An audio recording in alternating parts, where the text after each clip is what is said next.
Yep, it's recording. Okay, Lee, this is your jambs. You put great. You put this bottom board in first and the top board, and you notice the sides, they sit on top and they hold up the top board. This extension happens to be about 5 1/4 inches deep, and then you put your trim on that. This distance here, I determined I wanted to make it about 3/4 of an inch from the top of this board to here. So this is a 3/4 inch board. Let's go out in the garage and I'm going to show you how I did it out there. And we haven't done one yet. In fact, I'm recording. Okay, Lee, these are the shims that you make out of 2x. Some are not so nice, but you just take a 2x and rip it. Have it stick out no further than the outside of your wood.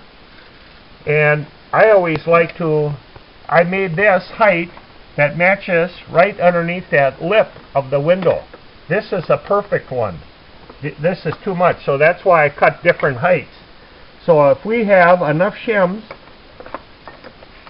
that we've laid down and tacked around the whole perimeter, I would put on this big window maybe 3 or 4 on the bottom.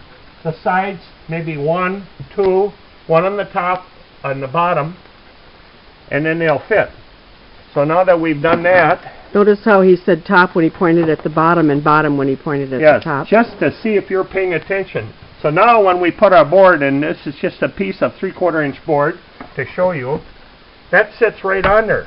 Look at that. The reveal is the same all the way across. Well, it will be when you're done. So then this board here should it just butts up there. You don't have to caulk it or anything. Then on the outside of the window, it should just stick out this trim, which is what you saw in there. It just should stick out just a little past your sheetrock. I don't have a piece of sheetrock here. And then nail it wherever you have your shims. A couple of nails on each side of the board on each end, and then a couple in the middle. That'll hold it down. Then once you butt this up here, you can put your trim board, will butt up against there, and that should be right up against the side of this, flush with that lip. You can pick any distance that you desire. Now you're going to have some shims along there too, like? Exactly. You're going to have a shim here on the bottom, one here, and then one up on top. And they should be exactly in line with that, because this window is square. We don't care about the frame. That's what these make it square. And then it'll look nice and neat. I'm going to take you upstairs and I'll show you what I did up there in case you want to do it in white. Let's go upstairs. Okay, these are the windows. We're upstairs above the garage. And if you look, the depth of these are about 5 1/2 inches. And this is just a 1x. And if you see, I got some putty. It shrunk a little bit. I have nail holes here. I always put one in the center of these. And then I have one here, a shim, and one on each end. And if you see here, this board is put on first. This board sits on here. But you have to put this top one in first.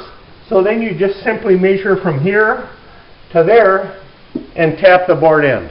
And if you have to use a little pressure, so be it. And if they don't touch exactly, and if you look along here, they have a little gap.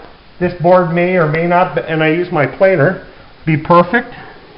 The 2x4 on the outside, it doesn't matter. You could caulk it if you were really anal. And then you put your trim over on the last side.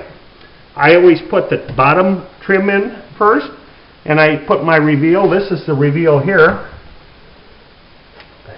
on for the trim. And then I put the top one on, and I just hang my tape over the top corner, and I measure to the bottom corner, and from long point to long point, that's how long you cut your boards. And if you notice this reveal here on the plastic on the window, it's all uniform all the way around, because I shimmed it to match that joint in the manufacturing plastic.